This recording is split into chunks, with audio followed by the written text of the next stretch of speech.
Anime Gypsy here with Boruto episode 17 review. Now, I'll be frank with you guys, this video is going to be kind of short. I have been up, I haven't slept yet, and with that aside, the reason my videos have been messy these past few days is because I've traveled to Marina with my family, which is in the northern coast of Egypt.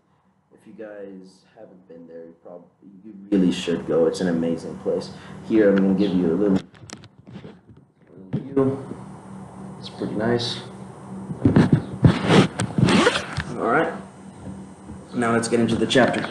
The first thing that happened in this chapter is you see Shino teaching a bunch of kids how to walk on water. Now, the thing that this proves is that the academy has upped its standards, which, in my perspective, really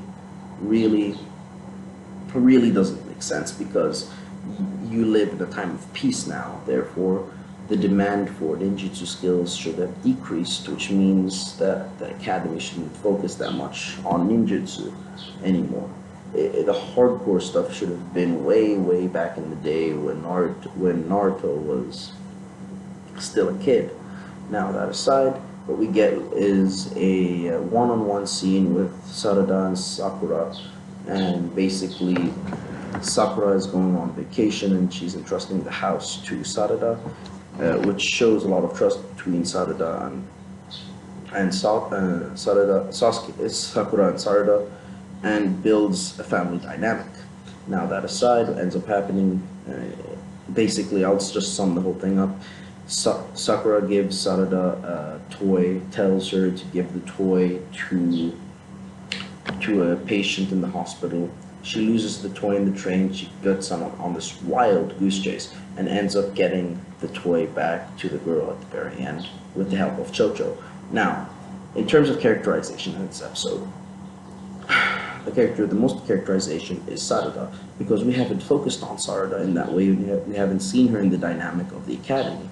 Now, in the academy, she is seen as a goody two-shoes, and she likes that, and she wants to hold that type of persona. She wants to hold that type of perspective in front of her students, so she can't do anything wrong.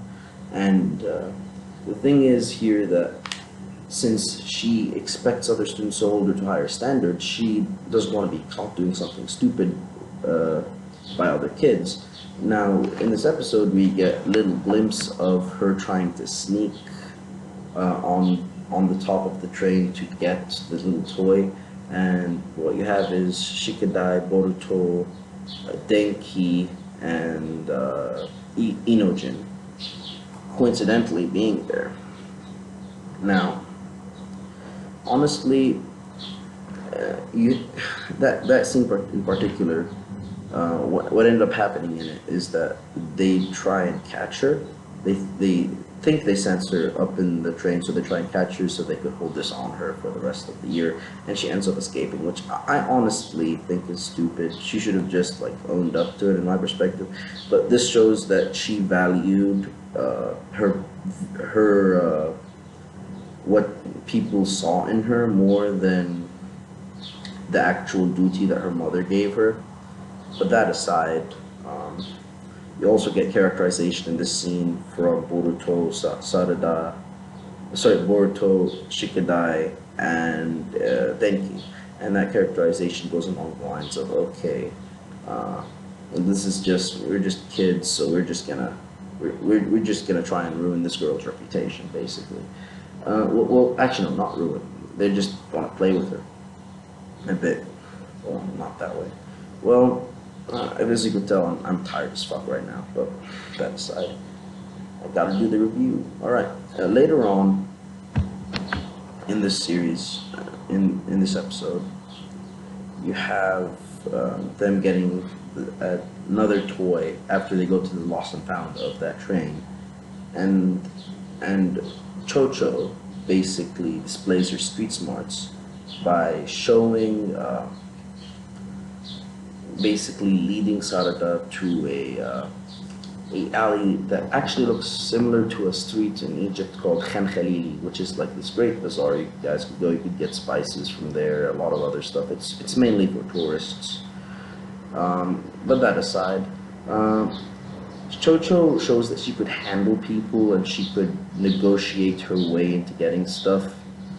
And that's something we haven't seen from her before. It just shows that she would be great in like recon missions and that sort of thing. That increases her value as a ninja and adds characterization to her, showing that she is valuable with her street knowledge as well as her ninjutsu. Now, after that, you have more characterization with what was it called? Shit. Oh, I'll think of it later. Oh yeah, a side note.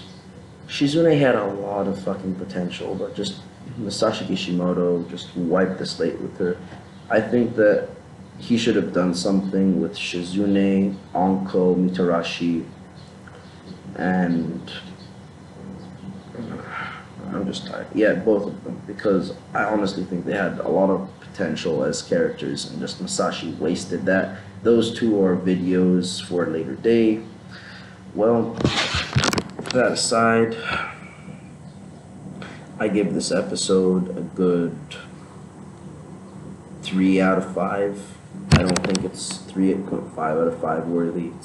Just a 3 out of 5. It wasn't a good episode. It wasn't a bad episode. It just, well, it's slightly above average because of all this extra information we get.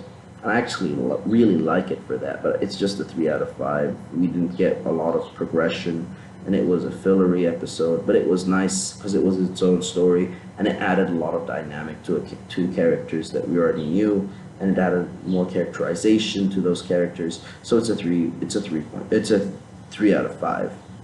Now, if you guys haven't, please subscribe. If you like the video, please leave a like. If you dislike the video, leave a dislike and comment why down in the comments below. And until next time, this is Anime Gypsy, and I'm out.